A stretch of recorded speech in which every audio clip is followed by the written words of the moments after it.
selamat datang di video pembelajaran mikrobiologi. Kali ini kita akan membahas salah satu topik yang sangat penting dan menarik, yaitu reproduksi mikroorganisme. Tapi sebelum kita masuk ke topiknya, yuk kita pahami dulu apa sih itu mikroorganisme. Mikroorganisme adalah makhluk hidup yang ukurannya sangat kecil, sehingga hanya bisa dilihat dengan mikroskop. Mereka meliputi berbagai kelompok seperti bakteri, misalnya E. coli, fungi mikroskopis seperti Saccharomyces dan Rhizopus, protozoa seperti amoeba dan paramecium, ada alga mikroskopis dan virus. Mikroorganisme ini hampir hidup di semua tempat, di tanah, air, udara, bahkan di dalam tubuh manusia. Beberapa di antaranya bersifat menguntungkan, misalnya untuk fermentasi makanan, produk obat, atau mendaur ulang limbah organik. Tapi ada juga yang bisa menyebabkan penyakit seperti bakteri patogen atau virus penyebab flu dan diare. Nah, salah satu hal yang paling menarik dari mikroorganisme adalah kemampuan mereka berkembang biak dengan sangat cepat. Dalam waktu singkat, jumlah mereka bisa meningkat drastis. Inilah yang disebut dengan reproduksi mikroorganisme.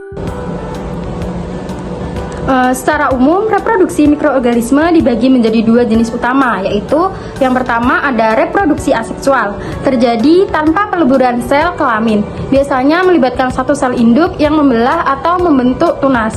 Terus yang kedua ada reproduksi seksual, biasanya melibatkan penyatuan materi genetik dari dua individu yang menghasilkan keturunan dengan sifat baru atau variasi genetik. Kedua cara ini memiliki karakteristik, proses, dan fungsi yang berbeda. Dalam video ini, kita akan mempelajari secara lengkap bagaimana kedua proses ini berlangsung, organisme apa saja yang mengalaminya, dan apa dampaknya terhadap kehidupan kita. Yuk langsung saja kita mulai dengan jenis reproduksi yang paling sering terjadi pada mikroorganisme, yaitu reproduksi aseksual.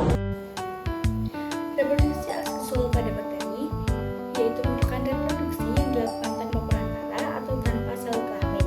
Reproduksi ini dilakukan dengan cara pembelahan biner, yaitu proses pembelahan pada bakteri di mana bakteri akan membelah menjadi dua sel anak yang memiliki bentuk dan ukuran yang sama atau identik. Sel bakteri mempunyai DNA yang disebut dengan nukleoid. Proses pembelahan biner ini diawali dengan pembelahan DNA yang akan mereplikasi nukleoid, di mana nukleoid akan membelah menjadi dua kromosom yang sama persis, di mana kedua kromosom tersebut akan berpindah ke kedua kutub yang berlawanan sehingga akan membuat sitoplasma dari dinding selnya memanjang. Ukuran sel ini akan menjadi dua kali lipat dari ukuran sebelumnya dan terjadi pembagian sitoplasma serta bahan nukleus. Dengan terjadinya pertumbuhan dinding sel bakteri ini menyebabkan munculnya sekat atau dinding pemisah di tengah sel yang disebut dengan septum. Septum ini akan membelah sel induk menjadi dua sel anak yang identik. Selanjutnya dari reproduksi bakteri secara seksual ada 3 macam. Yang pertama itu ada konjugasi, yang kedua ada transduksi, dan yang ketiga ada transformasi. Selanjutnya kita akan bahas secara satu persatu. Pertama itu secara konjugasi. Nah, di sini ada gambar proses konjugasi. Apa sih itu konjugasi? Konjugasi adalah proses transfer DNA dari satu bakteri menuju bakteri yang lain. Sedangkan konsep konjugasi yaitu satu bakteri memberikan DNA dan satu bakteri lainnya menerima DNA. Nah, sekarang kita lihat prosesnya ada 3 tahap. Di sini ada donor, ada bakteri reception, di mana donor adalah pemberi dan reception itu penerima. Di tahap pertama ini, donor menghasilkan vili atau pilus. Vili itu berfungsi sebagai jembatan mereka berdua. Di tahap keduanya, vili atau pilus di donor bakteri tadi itu akan melekat pada reception atau si penerima, sehingga mereka sudah saling melekatkan diri, ya seperti yang ada di tanda panah ini. Pada tahap yang ketiga, si bakteri reception itu menerima struktur dari si donor. Nah, jadi ditransfer hanya menerima genetiknya atau kita sebut kata lainnya sebagai DNA itu. Jadi bukan semua, tapi hanya materi genetiknya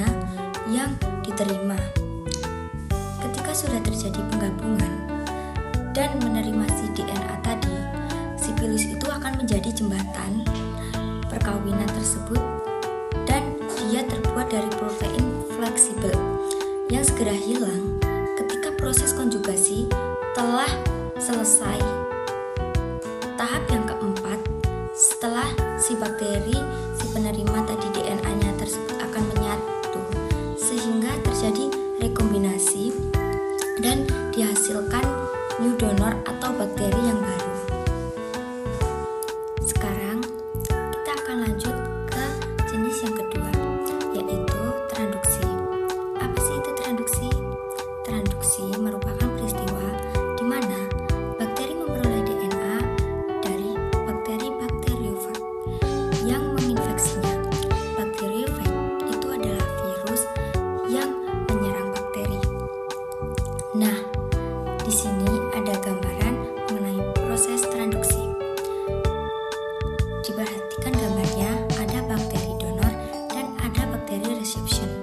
Sama dengan konjugasi, sama-sama ada donor dan reception. Cuma bedanya si bakteri penerima atau reception di sini, dia menerima DNA dari bakteri donor dengan adanya bantuan dari si virus, yaitu bakteriofag itu tadi. Jadi, kalau tidak ada virus, maka tidak bisa bakteri si penerima, si reception ini menerima dari si donor.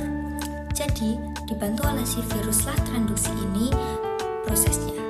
Jadi, ceritanya virus yang sudah menginfeksi bakteri donor ini, di dalam virus itu sudah ada si DNA bakteri donor. Nah, ketika si virus ini akan menginfeksi bakteri reception, yang secara tidak langsung si DNA si bakteri donor itu sudah ada dibawa oleh si virus itu tadi, diterima oleh si bakteri reception melalui perantara si virus. Kalau bakteri sudah menerima DNA dari bakteri donor tadi, terjadilah sama dengan yang tadi, terjadilah kombinasi DNA sehingga memunculkan yang namanya bakteri hasil transduksi. Nah, sekarang jenis yang ketiga, yaitu transformasi. Apa itu transformasi? Transformasi di sini artinya adalah peristiwa di mana bakteri memperoleh DNA dari lingkungan sekitarnya. Kok bisa ya? Nah, itu jadi pertanyaan. Kok bisa ya? Dan itu dari sekitarnya. Jadi, bakteri itu permukaannya memiliki protein.